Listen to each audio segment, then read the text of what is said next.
Di bawah langit jingga Bali, seorang bule cantik nyaris kehilangan nyawanya terseret ombak. Namun takdir berkata lain, seorang nelayan miskin melompat ke laut, menyelamatkannya tanpa ragu. Siapa sangka, pertemuan nyawa dan maut itu justru menyalakan api cinta yang tak mengenal bahasa, status, atau asal. Ini bukan kisah dongeng.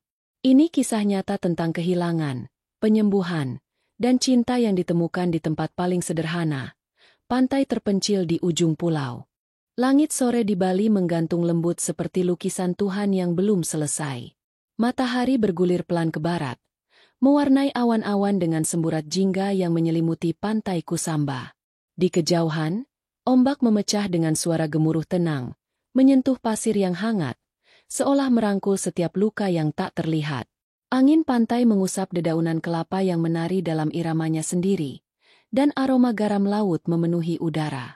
Di tengah keindahan itu, seorang wanita asing berdiri sendirian. Ia tak terlihat seperti turis yang biasa datang ke Bali untuk berlibur. Tak membawa kamera, tak mengenakan bikini warna-warni atau topi besar. Tubuhnya gemuk, berkulit putih pucat seperti susu. Rambutnya pirang panjang, diikat rapi ke belakang, menyisakan wajah oval dengan dagu kecil dan hidung mancung. Dia cantik, namun sorot matanya seperti menyimpan beban yang tak mampu diangkat siapapun. Nama wanita itu adalah Amélie Duroc, usia 38 tahun, warga negara Prancis yang beberapa hari lalu tiba di Bali tanpa banyak tujuan, selain melarikan diri. Di lehernya tergantung sebuah kalung kecil berbentuk salib. Ia menggenggamnya erat seperti seorang anak menggenggam tangan ibunya dalam gelap. Salib itu adalah satu-satunya peninggalan ibunya, dan dalam diam, ia terus memeluknya di dada seolah berharap ada kehangatan tersisa. Amélie melangkah pelan menyusuri bibir pantai. Kakinya yang telanjang tenggelam dalam pasir basah setiap kali ombak datang menyapu. Langkahnya tidak punya arah, hanya mengikuti alur rasa yang kacau. Bali baginya bukan destinasi liburan, melainkan tempat persembunyian. Ia baru saja kehilangan kedua orang tuanya dalam kecelakaan mobil di pegunungan Alpen. Sejak saat itu, hidupnya berubah menjadi ruangan sunyi yang hanya bergema tangisan. Di Prancis, segalanya mengingatkannya pada yang hilang, rumah besar dengan kebun anggur, meja makan panjang, piano tua milik ibunya, dan bau kopi ayahnya setiap pagi. Ia memesan tiket ke Bali dengan keputusan spontan. Ia pernah melihat Bali di sebuah majalah perjalanan. Konon pantainya bisa menyembuhkan hati. Tapi kini, di bawah langit senja itu, Amélie hanya merasa semakin kosong. Laut yang luas di depannya membuatnya sadar betapa kecil dirinya, dan betapa tak penting semuanya. Ia terus berjalan, melangkah makin jauh ke arah air. Pakaian tipisnya yang berupa gaun linen putih sederhana mulai basah. Tapi ia tak peduli. Ia ingin merasakan dinginnya laut. Ingin merasakan tubuhnya diguncang, dipeluk alam, atau bahkan, diseret jauh dari semua ini. Sesuatu di dalam dirinya berkata, lepaskan saja semuanya, Amélie. Biarkan laut membawamu pergi. Arus yang tadinya tenang mulai menguat. Tanpa ia sadari, ombak yang memeluk pelan kini mulai mendorong kasar. Kakinya tergelincir. Ia mencoba tetap berdiri. Namun pasir di bawahnya hilang terbawa ombak. Seketika itu juga, ia kehilangan keseimbangan. Tubuhnya terseret. Ah, teriaknya pelan. Refleks mencoba berenang, tapi arus begitu kuat. Ia panik. Kepalanya tertelan ombak. Air asin masuk ke hidung dan mulutnya, membuatnya tersedak hebat. Help! Jeritnya dalam bahasa Inggris.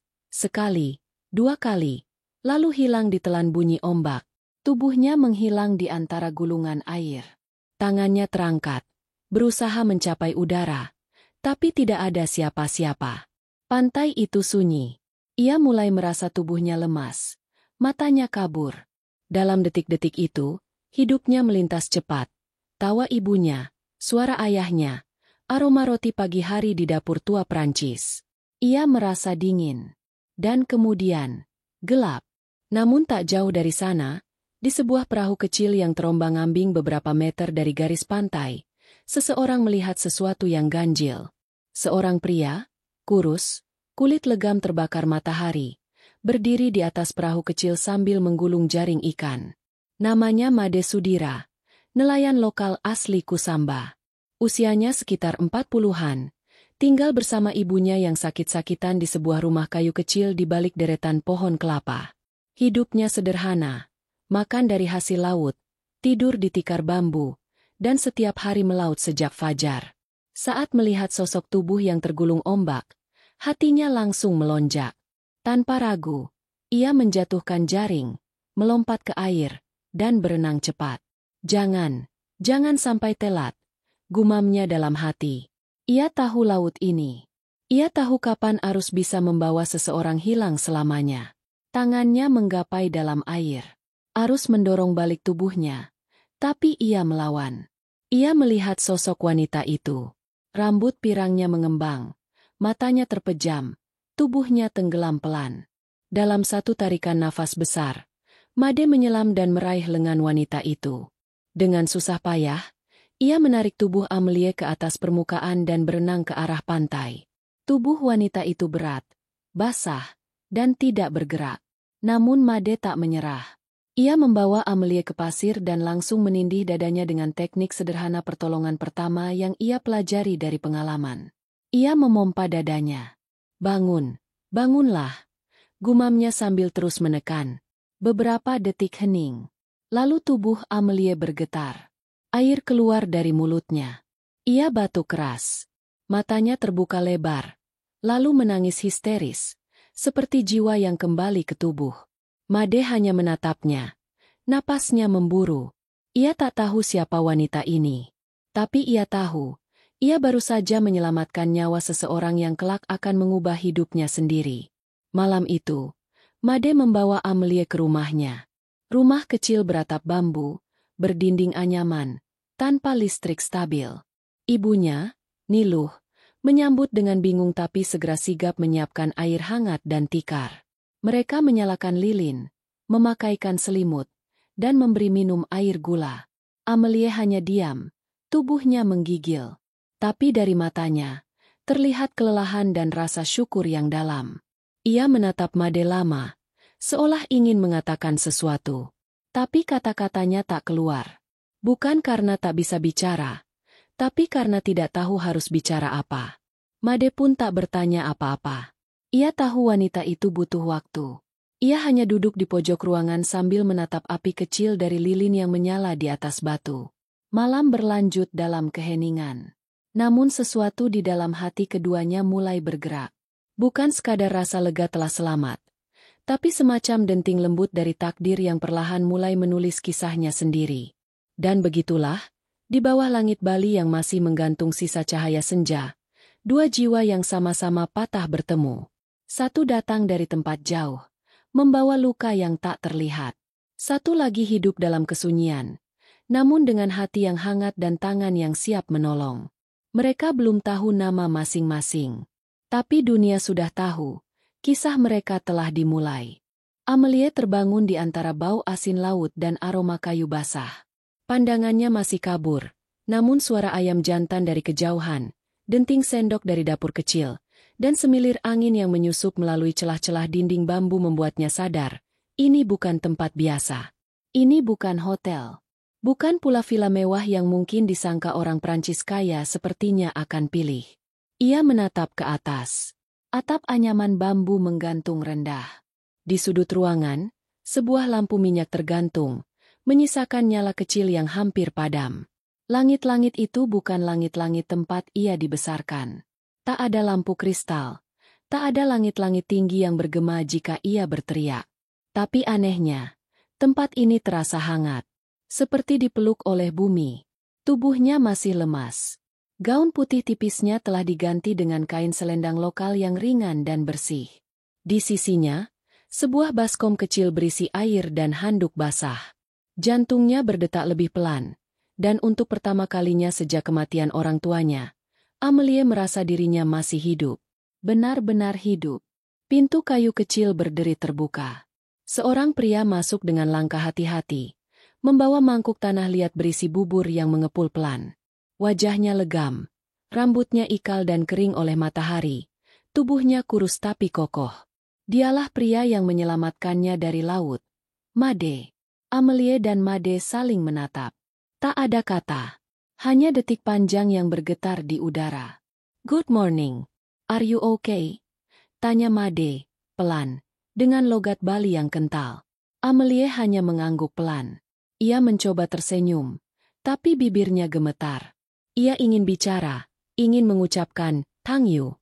Tapi yang keluar hanyalah desahan pelan. "Merci." Made tersenyum samar. Ia tak mengerti. Tapi ia tahu. Hati bicara dengan cara yang lebih dalam dari kata-kata. Ia meletakkan mangkuk itu di meja kecil dekat ranjang, lalu duduk di bangku kayu rendah. Sejenak keduanya hanya mendengarkan suara angin yang memukul pohon-pohon kelapa di luar. Dari belakang bilik bambu, muncul seorang wanita tua. Tubuhnya bungkuk. Wajahnya keriput namun bersinar tenang. Ia membawa selembar kain dan sebotol minyak kayu putih. "Made, udah bangun dia?" Suaranya pelan. Made mengangguk. "Iya, Mak." Wanita itu adalah Niluh, ibu Made. Ia setengah lumpuh. Hanya bisa berjalan perlahan dengan tongkat kayu. Tapi matanya masih tajam dan hangat. Saat melihat Amelie, ia tersenyum. "Baguslah, bagus dia masih hidup," ucapnya dalam bahasa Bali. Tak menyadari bahwa tamunya tak mengerti. Tapi senyuman Niluh cukup untuk membuat Amelie membalas senyum. Walau masih samar. Hari itu, waktu terasa mengalir lambat. Amelie mencoba duduk. Perlahan menyendok bubur jagung dari mangkuk. Rasanya asing, tapi hangat. Made duduk tak jauh. Memperbaiki jaring yang sempat ia tinggalkan saat menyelamatkannya kemarin. Amelie memperhatikan tangan Made yang cekatan. Kulit tangannya keras seperti kayu, namun caranya mengikat tali begitu lembut. Ia seperti memahat ketenangan dari tali-tali itu. Dan entah kenapa, ia merasa nyaman hanya dengan menatapnya. Hari-hari berikutnya mengalir dalam kesunyian yang tenang. Amelie belum berniat pergi dari rumah itu. Belum ada keberanian untuk kembali ke hotel atau mencari tempat baru. Ia belum siap untuk kembali pada dunia nyata. Dan Made tak bertanya. Ia membiarkan wanita asing itu tinggal, memberi ruang, dan setiap pagi menyeduhkan teh hangat dengan gula kelapa. Amelie mulai memahami rutinitas desa. Pagi hari, ayam dan bebek ramai di halaman. Niluh duduk di bel bambu sambil menggosok kaki dengan minyak kayu putih. Made berangkat melaut setelah subuh, membawa jaring dan umpan, lalu kembali siang hari dengan hasil tangkapan seadanya. Kadang Amelie duduk di pinggir pantai, memandangi lautan. Tak lagi takut. Ia justru merasa laut seperti temannya sekarang. Tempat di mana hidupnya nyaris berakhir. Namun justru dimulai kembali. Komunikasi mereka masih terbatas. Amelie tak fasih bahasa Indonesia. Made tak mengerti bahasa Prancis atau Inggris selain sapaan sederhana. Tapi mereka belajar. Setiap hari Made mengajarkan satu kata. "Langit." Kata Made sambil menunjuk ke atas. Amelie mengulang. "Langit." "Air." "Air." "Jaring." "Jaring." Mereka tertawa saat Amelie salah ucap. Mereka saling menunjuk benda-benda di sekitar rumah dan menyebut namanya. Dan saat malam datang, mereka duduk bersama di bawah lampu minyak sambil mendengar suara jangkrik dan debur ombak di kejauhan. Suatu malam, saat hujan turun rintik-rintik dan petir jauh menggema di balik gunung, listrik padam. Rumah menjadi gelap kecuali cahaya dari lilin kecil di meja tengah.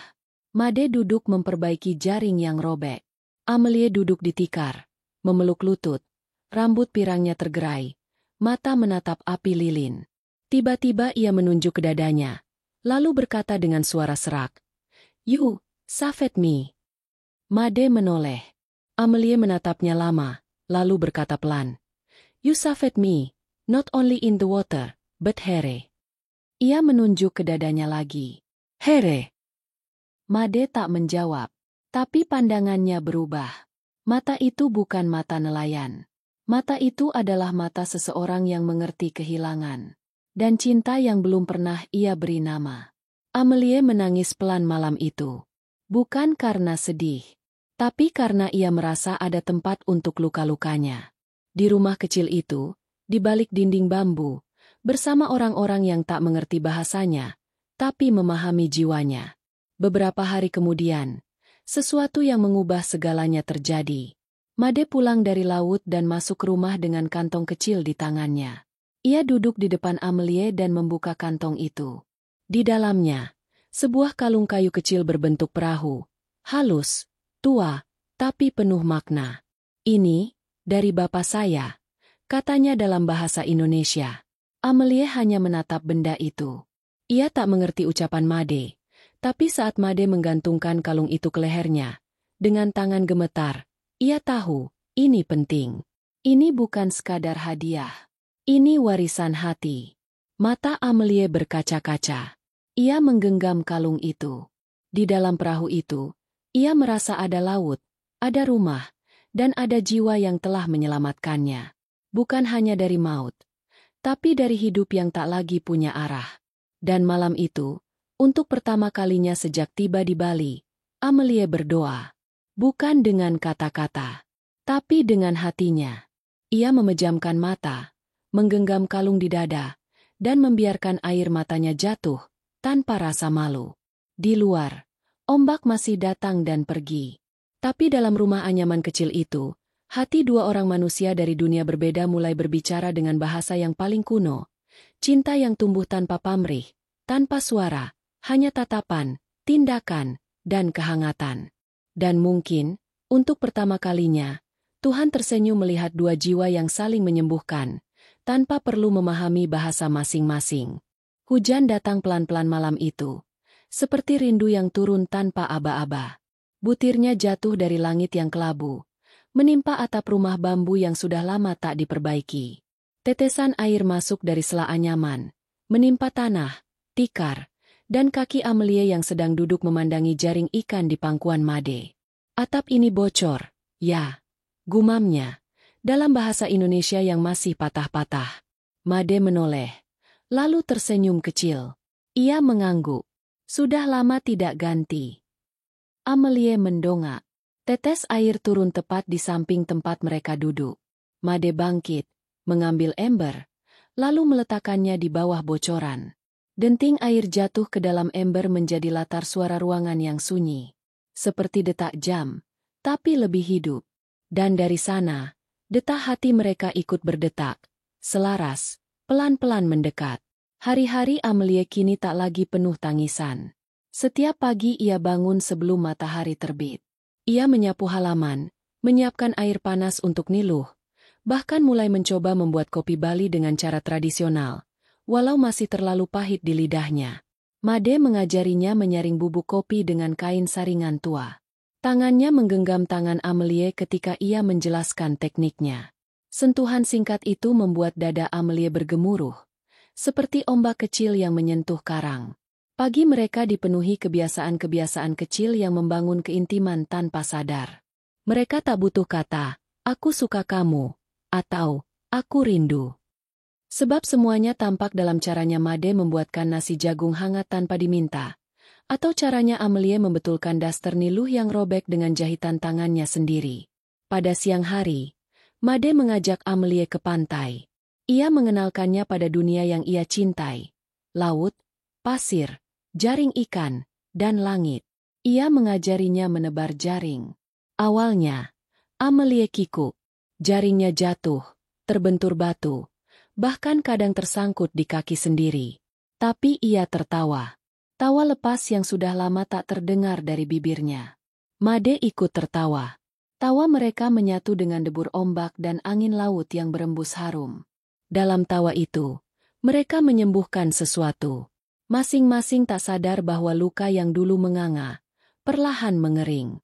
Amelie sudah tak peduli lagi dengan gaun mahal yang dulu selalu ia kenakan. Kini ia memakai kain Bali sederhana yang ia beli di pasar desa. Rambut pirangnya yang dulu selalu diikat rapi, kini hanya disanggul seadanya dengan peniti.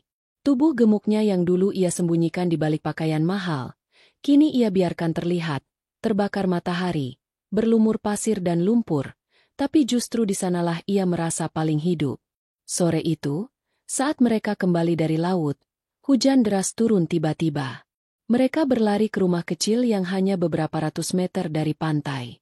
Amelie menertawakan dirinya sendiri karena basah kuyup. Made juga basah. Rambutnya meneteskan air, dan bajunya melekat pada tubuh kurusnya. Sesampainya di rumah, mereka membuka pakaian basah dan menggantinya dengan kain kering. Di ruang depan, mereka duduk berdua, menghangatkan tangan di atas api kecil di tungku dapur.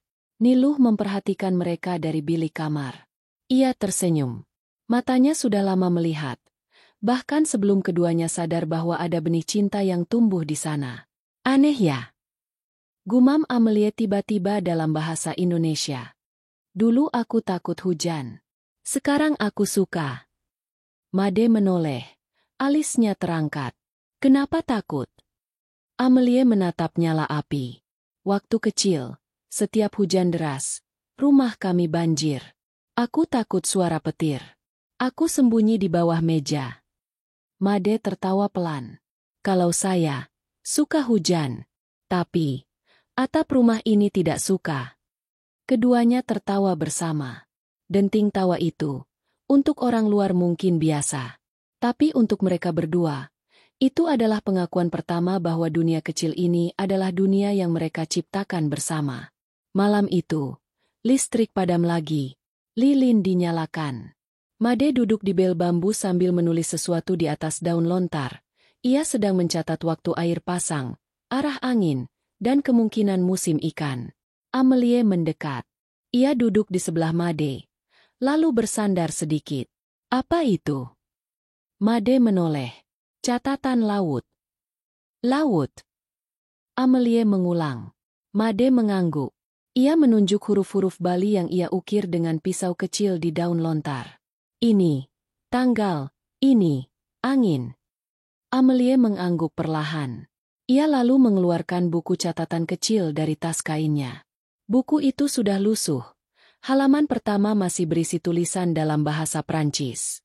Tapi halaman berikutnya, kini mulai terisi coretan kecil dalam bahasa Indonesia.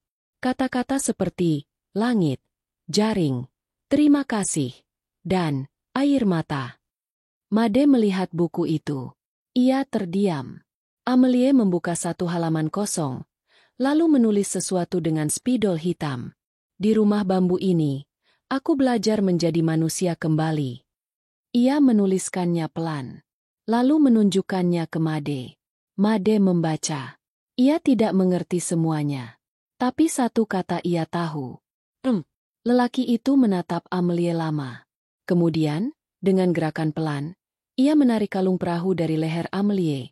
Kalung yang dulu ia berikan sebagai simbol kehilangan.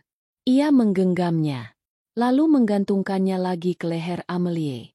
Kalau kamu tinggal di sini, perahu ini, milikmu, ucapnya pelan. Amelie menatap Made, tak percaya. Lalu ia menangis. Ia tak memeluknya.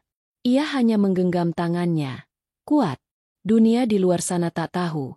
Tapi malam itu, dua jiwa yang sama-sama retak telah saling menemukan tambalannya. Keesokan harinya, hujan berhenti. Tapi atap rumah masih bocor. Amelie bangun pagi dan melihat Made sudah di atas atap. Mencoba menambal dengan daun kelapa kering. Made, bahaya. Teriaknya. Made menoleh dan tersenyum. Kalau tidak saya tambal, kamu tidur basah lagi. Amelie tertawa. Ia mengambil tangga bambu dan naik ke atap membantu Made. Keduanya tertawa dan bergantian menyerahkan daun kelapa. Dari bawah, Niluh melihat mereka dan menggumam sendiri. Dua manusia ini bukan saling menyelamatkan. Mereka saling pulang. Hari-hari berlalu. Atap yang bocor itu kini menjadi simbol rumah yang mereka bangun bersama. Tidak sempurna, tidak mewah, tapi cukup untuk dua hati yang pernah rusak dan kini belajar utuh kembali. Amelie tidak pernah mengatakan cinta secara langsung. Made pun tidak pernah mengucapnya. Tapi dalam caranya Made memijat kaki Amelie saat ia kelelahan, atau dalam cara Amelie menyendokkan bubur ke mulut Niluh dengan sabar, cinta itu hidup. Bukan dalam kata, tapi dalam tindakan. Dan langit Bali sore itu, seperti mengerti, kembali memancarkan warna jingga hangat. Warna yang menjadi saksi kisah dua orang asing yang kini tak lagi asing satu sama lain. Pagi itu, udara terasa berbeda. Bukan karena cuaca, melainkan karena bisikan. Angin yang biasanya hanya membawa aroma laut dan daun kelapa, kini membawa sesuatu yang lebih tajam, suara manusia. Itu bule yang tinggal sama Made, kan? Bisik seorang ibu di warung kopi pinggir jalan. Iya, sudah sebulan lebih. Loh, masa nggak pulang-pulang? Timpal yang lain. Aduh, masa ya bule secantik itu betah tinggal sama nelayan miskin? Mungkin ada maunya. Desa Kusamba memang kecil. Apapun yang masuk, sekecil apapun, akan terdengar sampai ke ujung gang. Seperti batu kecil yang jatuh ke danau, getarannya membesar. Dan keberadaan Amelie di rumah Made menjadi topik utama minggu itu. Amelie sendiri tak menyadari semua itu. Ia menjalani harinya seperti biasa, mencuci di sumur, membantu Mak Niluh membuat sarapan, belajar kata-kata baru dari Made, dan menghabiskan sore menebar jaring. Namun Made tahu, ia merasakannya dari cara orang memandang. Dari lirikan para tetangga saat mereka lewat. Dari suara yang tiba-tiba berhenti saat mereka muncul. Dari senyuman basa-basi yang tak menyentuh mata. Suatu sore, Made dan Amelie pulang dari pantai membawa ember berisi kerang. Saat melewati warung dekat Bel Banjar, mereka mendengar tawa tinggi sekelompok pemuda. Hati-hati, Made. Nanti bulenya pulang ke negaranya. Kamu tinggal sendiri kayak nelayan patah hati. Salah satu dari mereka berseru. Yang lain tertawa. Made menunduk. Langkahnya lebih cepat dari biasanya. Amelie bingung, mencoba mengejar. Made, kenapa? Tanyanya. Tidak apa-apa, jawab Made. Pendek, tapi ia tak bisa menyembunyikan matanya yang meredup. Seperti nelayan yang tahu badai sedang mendekat tapi tak tahu harus berlindung kemana. Di rumah, suasana jadi lebih sunyi dari biasanya. Made jarang bicara. Ia bangun pagi lebih awal, pergi melaut lebih lama, dan pulang ketika malam sudah larut. Amelie merasakan jarak itu. Ia mencoba bicara, tapi Made hanya menjawab dengan anggukan atau senyum lelah. Malam itu, saat mereka duduk di depan tungku api, Amelie berkata pelan, "Aku mengganggu, ya?" Made terdiam. Ia menatap api, lalu menjawab pelan, "Bukan kamu. Tapi desa ini, kecil. Lidah orangnya, panjang." Amelie tersenyum pahit. Di Prancis juga begitu. Lidah orang kota besar, panjang juga. Tapi hatinya dingin. Made tertawa kecil. Suara itu menenangkan. Tapi tak lama. Ia lalu berkata dengan suara yang nyaris tak terdengar. "Aku takut kamu sakit hati. Aku orang biasa. Kamu bisa tinggal di mana saja." Amelie menatap Made. Ia lalu berdiri, pergi ke biliknya, dan kembali dengan selembar kertas. Ia duduk, menulis pelan, lalu menyerahkannya pada Made. Tulisan itu sederhana. "Kalau hatiku sudah memilih tempat, kenapa harus aku pergi hanya karena kata orang?" Made membacanya lama, lalu menatap Amelie. Mata mereka saling mengunci. Tak ada pelukan, tak ada ciuman. Tapi cinta mengalir seperti ombak, pelan tapi tak terbendung. Namun malam itu, badai datang bukan dari luar rumah, tapi dari dalam mimpi. Amelie mengigau dalam tidurnya. Tubuhnya menggigil. Ia menggumam dalam bahasa Prancis yang panik. Non, ene pars pas, papa, maman, je suis seule, je suis seule." Ia menggeliat, berkeringat dingin, menggigit jari sendiri. Made terbangun. Ia mendekat, menyentuh bahu Amelie. "Amelie," bisiknya. Amelie membuka mata dengan panik. Dan saat melihat Made, ia langsung memeluknya. Erat, sangat erat, seolah hidupnya tergantung pada pelukan itu.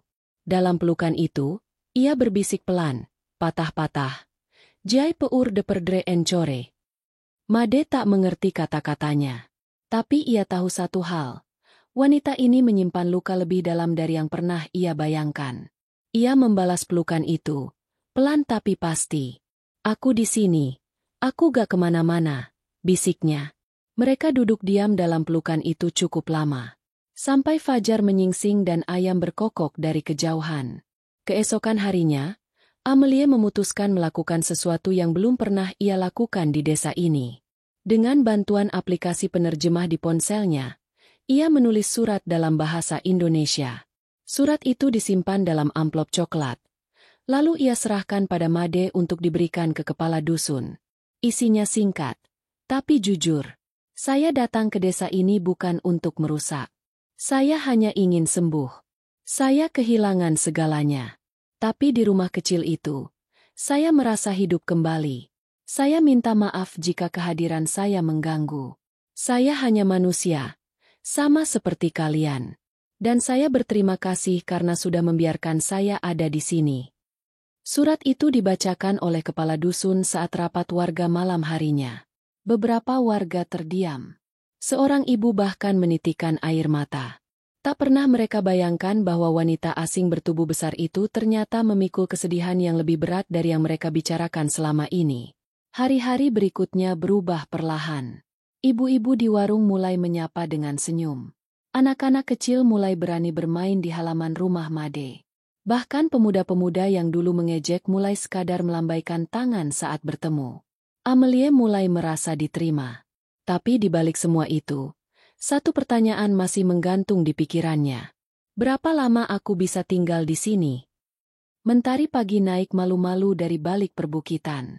Cahaya keemasannya memantul di permukaan laut yang tenang, menerobos sela-sela daun kelapa, dan menyentuh atap-atap rumah bambu desa Kusamba yang perlahan bangun dari tidur. Di sudut desa, tepat di halaman rumah Made, Amelie duduk di bel bambu dengan secangkir teh manis di tangannya. Hari ini, wajahnya lebih segar. Rambut pirangnya dikuncir sederhana, dan ia mengenakan kain batik coklat yang diberikan oleh salah satu tetangga beberapa hari lalu. Tapi pagi ini bukan pagi biasa. Hari ini adalah pagi setelah dunia kecilnya berubah. Surat yang ia tulis kemarin dibacakan langsung oleh kepala dusun di pertemuan warga. Suasana kala itu hening. Tak satu pun tertawa atau mencibir. Kata-kata Amelie, meski ditulis dengan bantuan aplikasi terjemahan, sampai ke hati mereka. Sederhana, tulus, dan menyentuh. Saya hanya manusia, sama seperti kalian. Saya datang bukan untuk merusak, hanya ingin sembuh. Kalimat itu menjadi gema di kepala para warga malam itu. Tak ada yang menyangka, wanita asing yang selama ini mereka bicarakan dengan prasangka, justru datang dengan luka yang tak kasat mata. Bahwa di balik tubuh besar dan senyumnya yang tenang, tersembunyi trauma yang tak terucap. Keesokan harinya, satu persatu, perubahan kecil terjadi. Saat Amelie membeli garam di warung, sang pemilik tersenyum dan menambahkan sebutir permen jahe di atas meja. Gratis, katanya. Seorang ibu muda datang ke rumah membawa pisang goreng. Saya dengar kamu suka yang manis. Anak-anak desa yang sebelumnya hanya berani mengintip dari pagar, kini datang bermain di halaman. Mereka tertawa, berceloteh, dan bahkan memintanya mengajari mereka menyebut angka dalam bahasa Prancis. UN, Deus, Trois. Mereka mengeja, disambut tawa renyah dari Amelie. Amelie mulai merasa diterima. Bukan hanya sebagai tamu, tapi sebagai bagian kecil dari kehidupan desa. Namun di dalam dirinya, muncul perasaan yang dulu pernah ia kubur, takut kehilangan. Sore itu, Amelie duduk di tepi pantai sendirian. Made sedang memperbaiki perahunya yang retak setelah dipakai selama badai semalam. Niluh tertidur di bel bambu. Suara angin berhembus tenang, menyisakan denting kerang-kerang di pantai. Dari sakunya, Amelie mengeluarkan foto lama. Foto itu lusuh, warnanya sudah memudar. Di dalamnya, terlihat ia bersama ayah dan ibunya, tersenyum di depan rumah masa kecil mereka di Bordeaux. Senyum yang kini hanya tinggal kenangan. Ia menyentuh bagian wajah ayahnya di foto, lalu pelan berkata, "Aku berharap kalian bisa lihat tempat ini." Air matanya jatuh, tak bisa ditahan. Meski hari-harinya di desa ini terasa hangat, luka itu belum sepenuhnya sembuh. Ia masih merasa kosong saat malam tiba. Masih merasa seperti pengembara yang takut suatu saat harus kembali sendiri. Lalu ia mendengar langkah kaki di belakangnya. Made berdiri, membawa 2 cangkir kopi hitam. Ia duduk di sebelah Amelie. Diam. Setelah beberapa saat, Amelie berkata pelan, "Kalau suatu hari, aku harus pergi, kamu akan marah." Made terdiam. Tatapannya tetap ke laut. "Kalau kamu pergi, bukan marah," katanya akhirnya. "Tapi, sepi." Jawaban itu membuat Amelie menunduk. Tangannya menggenggam erat cangkir kopi. Bergetar. "Aku ingin tinggal di sini," bisiknya. "Tapi aku takut. Takut kalau nanti harus memilih. Takut kalau nanti aku harus kehilangan kalian juga." Made menoleh. Ia tidak menjawab dengan kata. Ia hanya menyentuh tangan Amelie, menenangkannya. Dan kadang, itu lebih cukup dari sejuta kalimat. Beberapa hari setelahnya, Amelie mulai menanam cabai di halaman. Ia menggali tanah dengan tangan, menanam bibit, dan menyiramnya dengan penuh semangat. Made membantunya membuat pagar dari bambu kecil agar ayam-ayam tidak merusaknya. "Kalau sudah tumbuh, bisa untuk sambal," kata Amelie, bangga. "Berarti kamu mau tinggal sampai panen?" canda Made. Amelie menoleh, tersenyum. "Kalau panennya setiap bulan, aku tanam terus." Mereka tertawa bersama. Di balik tawa itu, ada harapan yang mulai tumbuh pelan-pelan, seperti cabai yang baru menetas dari biji. Namun pagi itu, sebuah email mengubah segalanya. Amelie sedang menyapu halaman saat notifikasi masuk di ponselnya. Ia membuka dengan santai, namun jantungnya langsung berdegup keras saat membaca. Dari Cabinet Juridique Morel o Partners. Subjek: Notification of Estate Finalization. Madame Duroc, kami ingin menginformasikan bahwa proses validasi warisan Anda dari mendiang keluarga telah selesai.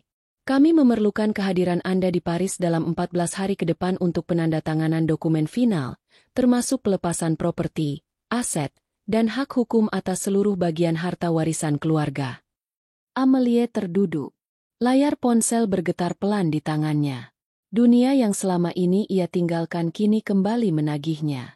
Paris, warisan, pengacara, tanda tangan, tanggung jawab. Semua kata itu terasa seperti tali yang hendak menariknya keluar dari hidup yang baru saja ia cintai. Hari itu, ia tidak banyak bicara. Wajahnya murung.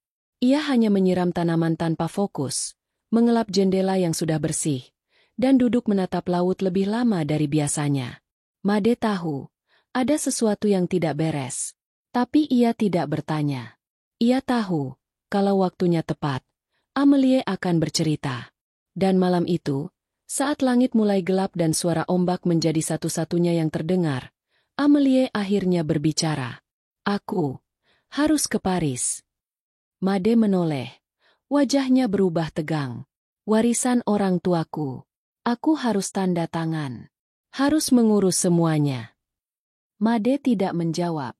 "Kalau aku tidak pergi, aku bisa kehilangan semuanya." "Hening. Kalau begitu, kamu harus pergi," jawab Made akhirnya, pelan. Suaranya tidak marah, tidak kecewa, tapi ada nada kehilangan yang sulit disembunyikan. Amelie menatapnya. "Kamu tidak tanya kapan aku balik." Made menghela napas. "Kalau kamu cinta tempat ini, kamu pasti balik." Amelie menggigit bibir. Air matanya jatuh pelan. "Aku takut, kalau nanti aku pergi, aku tidak bisa kembali." Made menatapnya, lalu tersenyum, untuk menutupi luka yang mulai tumbuh di dadanya. "Kalau laut yang mempertemukan kita, laut juga yang akan membawa kamu balik." 2 hari kemudian, Amelie berdiri di pinggir jalan tanah desa. Koper kecil di tangan. Made berdiri di belakang, diam. Niluh memeluk Amelie erat. "Hati-hati ya, nak," katanya sambil menahan tangis. Anak-anak desa melambaikan tangan. Beberapa ibu datang membawa bekal kecil, keripik pisang, kue uli, dan amplop berisi doa-doa. Amelie menatap mereka semua, lalu menoleh ke Made. Dengan tangan gemetar, ia membuka kalung kayu berbentuk perahu di lehernya. Ia menggantungkan kalung itu kembali ke leher Made. "This is yours," katanya pelan. "Always yours." Saat mobil datang, Amelie naik dengan langkah berat.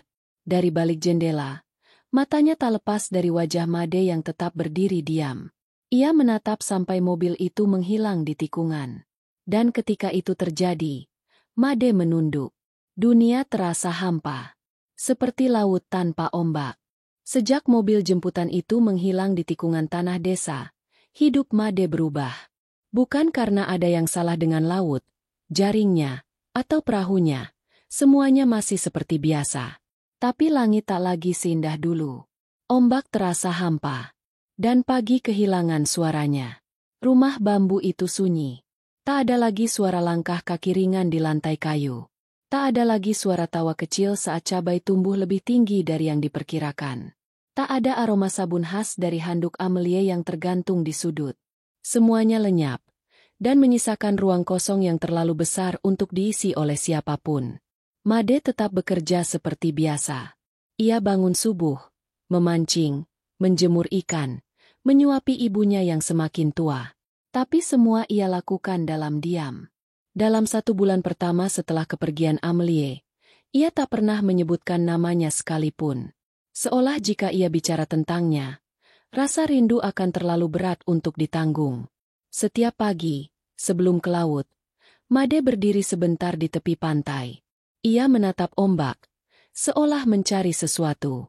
Setiap malam, ia duduk di bel, memandangi langit dan menggenggam kalung perahu yang kini kembali tergantung di lehernya. Dan setiap hari, ia menunggu.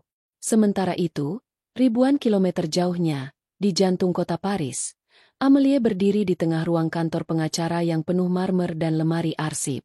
Ia mengenakan blazer hitam dan sepatu kulit. Wajahnya kembali bersolek, rambutnya rapi seperti dulu. Tapi matanya tak memancarkan apa-apa. Silakan tanda tangan di sini, Mademoiselle Duroc, ucap sang notaris. Amelie menatap berkas-berkas itu. Di antara tumpukan halaman legal yang rumit, ia membaca satu kalimat, pelepasan aset keluarga secara penuh. Tangannya bergetar. Ia menandatangani, satu persatu, sampai semua selesai. Ketika pintu kantor tertutup di belakangnya, Amelie berdiri di trotoar Paris dengan angin musim gugur menggigit pipinya. Ia menatap langit, dan mendapati dirinya merindukan langit Bali. Hari-hari di Prancis kembali seperti dulu. Ia kembali ke rumah tua peninggalan orang tuanya. Rumah megah dengan 2 lantai, taman belakang, dan ruang kerja ayahnya yang masih tertata rapi. Tapi semuanya kini hanya benda. Ia berjalan di lorong-lorong sunyi, membuka lemari yang tak berisi apa-apa, dan mendapati dirinya tak punya satupun alasan untuk tinggal. Beberapa teman lamanya mencoba menghubungi, mengajak makan malam, reuni, bahkan memperkenalkan pria-pria sukses yang katanya cocok untuk mengisi kembali hidupnya. Tapi Amelie hanya tersenyum sopan dan menolak. Hatinya sudah tidak di sini. Ia menghabiskan malam dengan memandangi layar ponselnya. Galeri fotonya penuh gambar desa, anak-anak desa yang bermain dengan ayam, wajah Niluh yang tertawa saat diberi kain hangat, dan tentu saja, Made, yang tersenyum malu-malu sambil membawa ember ikan. Ia menuliskan pesan berkali-kali di ponselnya. Aku kangen kamu. Apakah kamu sehat? Kapan kamu ke Paris? Tapi selalu dihapus. Karena ia tahu, Made tak menggunakan ponsel. Atau kalaupun punya, sinyalnya pasti buruk. Komunikasi mereka hanya satu. Laut. Dan laut tak bisa dikirimi pesan teks. Waktu berlalu. 2 bulan. 3 bulan. Amelie menyelesaikan urusan legal, menjual properti, dan menerima warisan besar. Lebih dari cukup untuk membeli rumah mewah dimanapun di dunia. Tapi uang itu tidak bisa membelikan sesuatu yang benar-benar ia inginkan. Rumah yang terasa seperti rumah. Ia mulai mimpi buruk lagi. Mimpi yang sama. Tenggelam, dikelilingi arus, berteriak tanpa suara, dan bangun dengan dada sesak. Tapi tak ada lagi tangan Made untuk menggenggam tangannya. Tak ada api di tungku kecil. Tak ada suara jangkrik malam. Suatu hari, saat membuka laci meja tua, Amelie menemukan surat yang ia tulis untuk warga desa. Surat itu telah ia cetak 2 kali sebagai arsip. Ia membacanya lagi, kalimat demi kalimat. Dan di akhir surat, Ada satu kalimat yang menggema. Saya hanya ingin merasa hidup kembali. Ia menatap surat itu lama.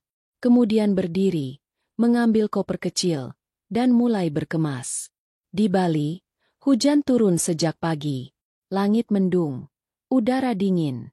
Made duduk di dalam rumah, memintal jaring baru sambil memijat kaki ibunya. Tiba-tiba, suara bising dari luar mengejutkannya. Suara mobil asing. Made berdiri, wajahnya tegang. Mobil berhenti di depan rumah. Anak-anak desa berlari mendekat, penasaran. Pintu mobil terbuka, dan dari dalamnya, Amelie turun. Dia mengenakan gamis putih panjang, sederhana, rambut pirangnya dikuncir seadanya. Tak ada make up, tak ada sepatu mahal. Hanya wajah yang lelah tapi bahagia. Dan mata yang langsung mencari sosok yang ia rindukan. Saat matanya bertemu dengan mata Made, waktu seolah berhenti. Hujan rintik-rintik jatuh seperti tepuk tangan semesta. Amelie berjalan pelan, mendekat. Koper kecil di tangan kiri, tas selempang di kanan. Lalu, dalam bahasa Indonesia yang terbata-bata namun jelas, ia berkata, "Aku pulang. Aku ingin tinggal di sini. Kalau kamu masih mau aku di sini." Made diam. Matanya berkaca-kaca. Jantungnya berdebar. Lalu untuk pertama kalinya sejak lama, ia tersenyum lebar. "Rumah ini selalu buat kamu, Amelie."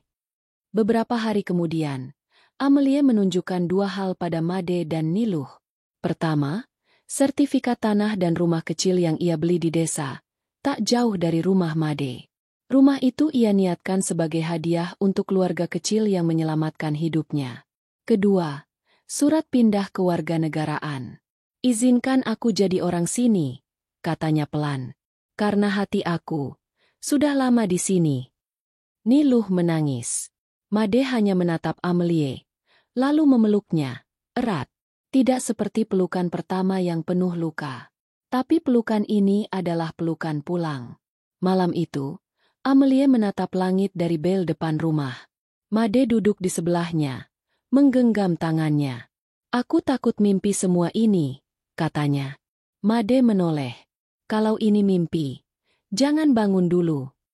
Matahari sore memantul lembut di permukaan laut, meninggalkan jejak keemasan seperti jalur menuju langit. Pantai Kusamba kembali tenang.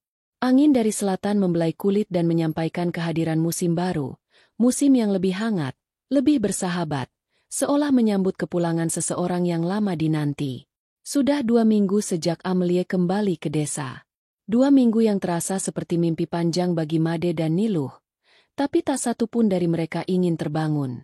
Rumah kecil itu kini lebih hidup dari sebelumnya. Dinding bambu dihiasi hiasan buatan tangan Amelie, dari batok kelapa, rajutan kulit jagung, hingga figura foto kecil yang berisi wajah-wajah anak-anak desa. Di halaman, pohon cabai yang dulu ditanam Amelie tumbuh subur. Buahnya merah, menyala, seolah mewakili api kecil yang terus menyala di dalam hati mereka. Setiap pagi, Amelie menumbuk bumbu dapur di belakang rumah, ditemani suara radio tua yang dipinjam dari kepala dusun. Musik Bali mengalun pelan, menyatu dengan suara ayam, debur ombak, dan tawa kecil dari dapur. Made biasanya sudah berangkat melaut sebelum fajar, tapi selalu pulang membawa hasil tangkapan untuk dimasak bersama. Namun sore itu berbeda. Sore itu adalah hari di mana mereka memutuskan untuk mengembalikan sesuatu yang tak pernah hilang, tapi perlu dirayakan kembali. Amelie dan Made berjalan menyusuri pantai. Mereka tak berbicara banyak. Hanya langkah mereka yang bersamaan di atas pasir basah. Di tangan Amelie tergenggam seuntai kalung kayu berbentuk perahu. Kalung itu pernah ia lepas saat pergi ke Paris. Kini, ia ingin mengembalikannya, tapi bukan karena ingin pergi lagi. Justru karena ia ingin tinggal untuk selamanya. Mereka duduk di atas batu besar yang menghadap ke laut. Angin menyisir rambut Amelie, dan Made membetulkan selendang yang melorot dari pundaknya. "Dulu, aku pikir, perahu ini hanya simbol ayahku," kata Made pelan, memandangi kalung itu. Amelie menatapnya, menunggu. "Tapi sekarang aku sadar, perahu ini adalah kamu." Amelie mengernyit. Lembut. Kenapa? Karena kamu datang dari jauh. Kamu hanyut ke tempat ini. Kamu membawa cerita dari dunia yang aku tak pernah lihat. Dan sekarang, kamu memilih berlabuh di sini. Amelie terdiam. Kalimat itu menyentuhnya lebih dalam dari puisi manapun yang pernah ia baca di masa mudanya. Dan kamu, balas Amelie dengan suara nyaris berbisik. Kamu adalah pantai itu sendiri. Tempat perahu ini berhenti. Tempat yang tidak menolak, walau perahunya rusak, bocor, atau berat. Made menoleh. Pandangan mereka bertaut. Dan untuk beberapa detik, tak ada suara lain di dunia selain detak jantung mereka sendiri. Dengan tangan gemetar namun penuh niat, Amelie menggantungkan kalung itu di leher Made. Tapi kali ini, dia menambahkan sesuatu. Sebuah manik kecil dari logam putih berbentuk bintang laut yang ia beli dari anak kecil di pelabuhan Padang Bay saat perjalanan pulang. Perahumu sekarang punya bintang untuk menemani arah, katanya. Made tersenyum. Tangannya memegang kalung itu sejenak, lalu mencium ujung jari Amelie. Terima kasih sudah kembali. Beberapa hari kemudian, kepala dusun datang ke rumah mereka dengan kabar yang mengejutkan namun mengharukan. Dalam rapat warga, seluruh masyarakat desa menyatakan keinginan untuk membantu Made dan Amelie menyelenggarakan upacara adat kecil untuk menyambut anggota baru desa secara resmi. Dia bukan turis, bukan tamu. Dia keluarga kita sekarang, ucap kepala dusun tegas. Amelie terkejut, lalu menangis. Ia tak menyangka bahwa orang-orang yang dulu sempat memandangnya dengan curiga, kini menjadi pelindungnya, keluarganya, jaring pengamannya. Seperti Made yang tak pernah membiarkan jaring ikannya robek, desa ini pun telah menjahit kembali jaring kehidupannya yang dulu koyak. Hari yang ditentukan pun tiba. Langit pagi bersih, tak ada awan. Pantai dihias sederhana dengan janur kuning, bunga Kamboja, dan meja bambu tempat sesajen diletakkan. Beberapa ibu membuat lawar dan jajan Bali, sementara anak-anak membawa bunga dan kerang-kerangan yang mereka kumpulkan semalam. Amelie mengenakan kebaya putih sederhana. Rambut pirangnya disanggul, dihiasi bunga Kamboja segar. Di lehernya, tak ada perhiasan emas, hanya seuntai tali benang berisi manik-manik dari laut. Made mengenakan pakaian adat Bali, kamen coklat tua, udeng hitam, dan kemeja putih bersih. Di dadanya tergantung kalung perahu itu, sekarang dengan bintang kecil yang menyertainya. Upacara dimulai dengan doa singkat. Lalu kepala dusun berbicara. Dulu, ombak membawa tamu ke desa ini. Tapi kini, kita tahu, dia bukan sekadar tamu. Dia bagian dari kita. Selamat datang, Amelie Sudira. Nama belakang itu membuat Amelie menahan napas. Sudira, nama keluarga Made. Ia menoleh pada Made. Pria itu tersenyum, lalu menggenggam tangannya. Tak ada prosesi pernikahan megah. Tak ada organ tunggal atau tamu dari luar negeri. Tapi hari itu lebih sakral dari pesta manapun yang pernah ia bayangkan. Malam harinya, mereka duduk di bel depan rumah, seperti biasa. Tapi ada cahaya berbeda di wajah mereka. Aku tak pernah menyangka akan punya hidup seperti ini, kata Amelie pelan. Dulu aku pikir hidupku hanya di laut, jawab Made. Tapi ternyata, laut bisa membawa pulang sesuatu yang tak pernah aku minta, tapi selalu aku butuhkan. Amelie tersenyum. Ia menyandarkan kepala di bahu Made. Di kejauhan, laut bersinar lembut, seolah ikut merayakan janji yang baru saja diikat. Kalung perahu bergoyang di dada Made, memantulkan cahaya rembulan yang turun seperti berkah. Dan ketika angin membawa harum laut masuk ke rumah kecil mereka, Amelie tahu satu hal. Ia tak lagi hidup antara dua dunia. Ia sudah tiba di rumah. Langit di atas pantai Kusamba pagi itu membentang luas, biru bersih tanpa celah. Udara terasa lebih segar, angin lebih lembut, dan laut memantulkan cahaya mentari seperti kaca yang dibentangkan oleh para dewa. Hari itu adalah hari istimewa. Bukan karena mewahnya acara. Tak ada tenda besar, tak ada catering 5 bintang, apalagi gaun putih panjang seperti dalam majalah pengantin Eropa. Tapi pagi itu, cinta akan diikat dengan cara paling tulus, di hadapan alam yang menjadi saksi, dan komunitas yang telah menjadi keluarga.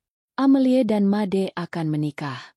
Persiapan dilakukan oleh seluruh warga desa. Anak-anak mengumpulkan bunga dan kerang dari pantai sejak fajar. Para ibu menyiapkan lawar, jaje uli, dan tum ayam. Para bapak mendirikan bel kecil di tepi pantai, menghiasnya dengan janur melengkung dan bunga kamboja yang baru dipetik. Amelie duduk di depan cermin kayu tua. Ia mengenakan kebaya putih yang dijahit khusus oleh tetangga sebelah. Rambut pirangnya disanggul rapi dengan tusuk konde dari kayu jati. Tak ada make-up tebal, hanya bedak tipis, sedikit pemerah pipi, dan senyuman yang menghangatkan siapapun yang melihatnya. Niluh, yang kini lebih sering duduk daripada berjalan, mengusap tangan Amelie dengan penuh kasih. "Kamu bukan orang asing lagi, Nak. Kamu anak saya sekarang," katanya sambil menahan tangis. Amelie memeluknya. Erat. Air mata mereka bercampur dalam keheningan yang indah. Di sisi lain desa, Made mengenakan pakaian adat Bali, kamen coklat tua, saput songket, udeng hitam, dan kemeja putih. Di lehernya, kalung kayu berbentuk perahu tetap tergantung seperti biasa, sekarang dengan tambahan manik bintang dari logam perak. Sebuah lambang, arah yang tak pernah salah. Saat waktu menunjuk pukul 9 pagi, semua warga berkumpul di tepi pantai. Debur ombak menjadi irama. Langkah-langkah kecil anak-anak yang menabur bunga menjadi drum lembut penyambutan. Dan di bawah langit Bali yang paling indah hari itu, Amelie berjalan pelan di antara warga, menatap ke depan, ke arah Made, yang menunggu di ujung bel dengan mata yang basah tapi tak menangis. Ia menoleh. Di samping Made berdiri seorang tetua adat desa yang akan memimpin prosesi sederhana itu. Tak ada imam, tak ada pendeta. Hanya laut, langit, bumi, dan cinta. Tetua desa membuka upacara dengan kalimat lembut. Dulu, laut membawa seorang wanita asing ke sini. Hampir ia ditelan arus, hampir hilang.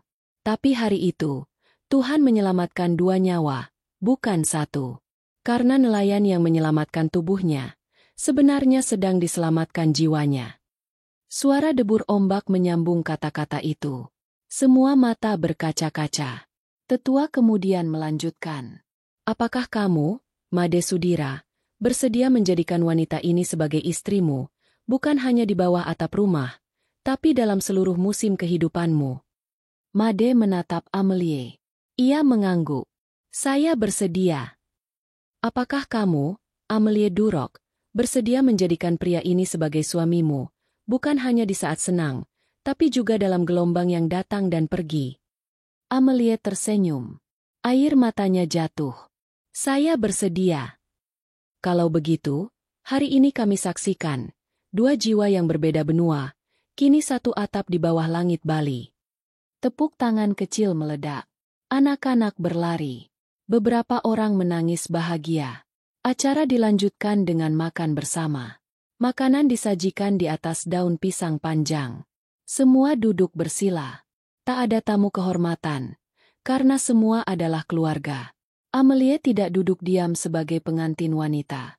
Ia ikut membantu menyajikan air, mengambilkan sendok, dan bahkan mengepel bagian tikar yang terkena tumpahan kelapa muda. Ia tertawa bersama anak-anak, menyuapi Niluh, dan mencium tangan tetua desa. Made hanya bisa memandangi semua itu dari jauh. Tak percaya wanita yang kini dipanggil Bu Made oleh warga adalah wanita yang dulu ia selamatkan dari ombak ganas. Bukan hanya selamat, tapi tumbuh, hidup, dan menghidupkan banyak hati di desa itu. Sore hari, setelah semua selesai, mereka kembali ke tepi laut. Kini hanya mereka berdua. Langit mulai jingga, menandai senja yang turun. Made dan Amelie duduk di pasir, bertelanjang kaki, menggenggam tangan satu sama lain. "Aku punya hadiah," kata Amelie tiba-tiba. Ia mengeluarkan sepotong kain kecil dari dalam tasnya. Saat dibuka, di dalamnya ada 2 cincin kayu yang dibuat dari sisa papan bekas perahu Made yang pecah di musim badai. "Aku tak butuh emas, tapi aku ingin sesuatu yang berasal dari kamu dan lautmu." Made memakaikan cincin itu di jari manis Amelie. Amelie membalas, memakaikan cincin yang sama ke jari Made. Lalu mereka menunduk, mencium pasir yang menjadi saksi cinta mereka. Tidak ada gemuruh, tidak ada lampu kamera. Tapi saat itu, bumi seolah berhenti berputar untuk memberi tempat pada dua hati yang saling mengikat dalam diam. Saat malam datang, Made duduk di bel depan rumah. Di sisinya, Amelie bersandar dengan kepala di bahunya. Kalung perahu itu masih tergantung di leher Made, tapi kini tak lagi hanya menjadi simbol kehilangan, melainkan tanda dari pertemuan, dari pelabuhan yang benar. Aku ingin anak kita lahir di sini, bisik Amelie tiba-tiba. Made menoleh, terkejut. Kamu hamil? Belum. Tapi aku ingin. Di tempat ini. Dengan kamu.